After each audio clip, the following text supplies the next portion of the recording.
Hello viewers, this is RK Azad, Prime News TV today.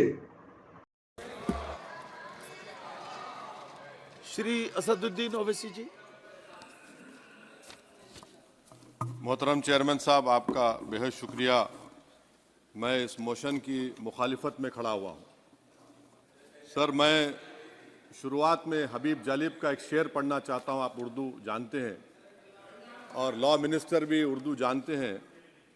हबीब जालिब ने कहा था कि हुक्मरान हो गए कमीने लोग, खाक में मिल गए नगीने लोग, हर मुहिब वतन जलील हुआ, रात का फासला तवील हुआ, आमिरों के गीत जो गाते रहे वही नामो दाद पाते रहे, रहजनों ने रेजनी की थी, रहजनों ने रेजनी की थी, रहबरों ने भी क्या कमी की थी। सर, मैं अभी सुन रहा था हमारे शिंदे ग्रुप के शिवसेना के पार्टी लीडर अपनी तकरीर कह रहे थे। कहा कि 6 दिसंबर में जब बाबरी मस्जिद को शहीद किया जा रहा था तो उस वक्त के वजीर आज़म नरसिम्हा राव पूजा कर रहे थे, आप ही ने कहा, और कहा कि वो डिस्टर्ब नहीं करना। तो ये बड़ा अजीब मौका है कि बीजेपी की ताईदी पार्टी ये कह रही है कि नरसिम्हा राव ने कहा कि मुझे डिस्टर्ब मत करो, मैं पूजा कर रहा हूँ, और जिसने रथ यात्रा निकाला, इन दोनों को मोदी सरकार ने इस मुल्क का सबसे बड़ा सिविलियन अवार्ड दे दिया, सबसे बड़ा सिविलियन अवार्ड दे दिया। तो ये बताता है कि इंसाफ जिंदा है या जुल्म को बरकरार रखा जा रहा है। तीसरी बात यह है कि सर, इस ऐवान में सियासी पार्टियां आएंगी चले जाएंगी, आप आए मैं आया हम भी चले जाएंगे, मैं जमीन की ग़िज़ा बन जाऊंगा, ये ऐवान तो बाकी रहेगा। मगर सर, मैं ताजुब कर रहा हूं कि लोकसभा मुख्तलिफ आवाजों में कैसे बोल सकता है। लोकसभा तो एक ही आवाज में बोलना चाहिए, और लोकसभा भी भारत के संविधान आइन के बेसिक स्ट्रक्चर का ताबे है। और सर, ये इसलिए कह रहा हूं कि 16 दिसंबर को ये ले कर देता हूं, 16 दिसंबर 1992 को इसी लोकसभा ने एक रेजोल्यूशन पास किया था। आप इजाजत दीजिए तो मैं पढ़ता हूं सर। दिस हाउस, अच्छा, ये गुलाम नबी उस वक्त के मिनिस्टर थे, आज नहीं है, उनका नाम नहीं लेना चाह रहा था।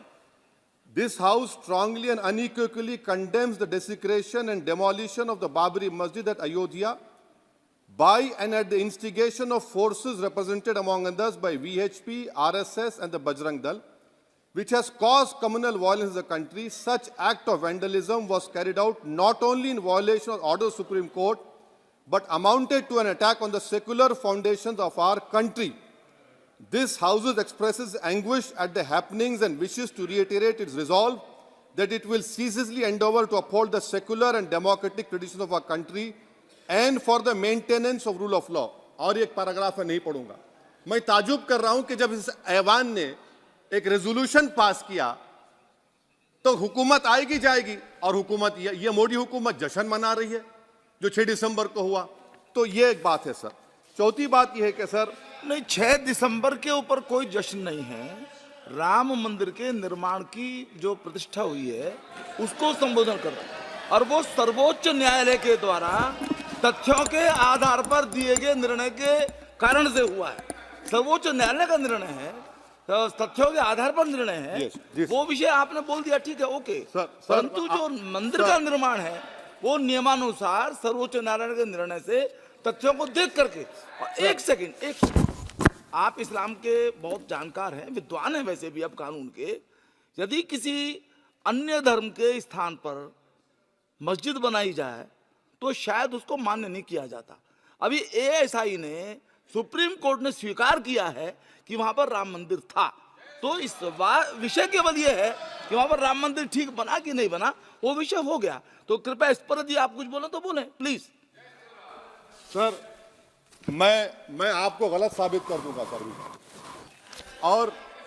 और मैंने रुक तो जाइए बड़ी इज्जत के साथ सर, मैं आपकी बड़ी इज्जत करता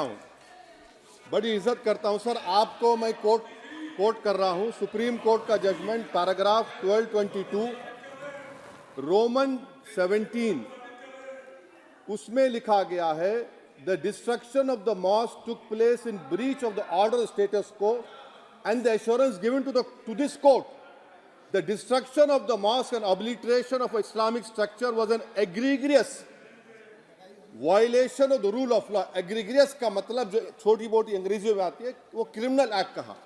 और सर आपने कहा था कि वहां पर मंदिर को तोड़कर बनाया गया। सर मैं आपके सामने ये तमाम चीजें लेकर दूंगा सुप्रीम कोर्ट के जजमेंट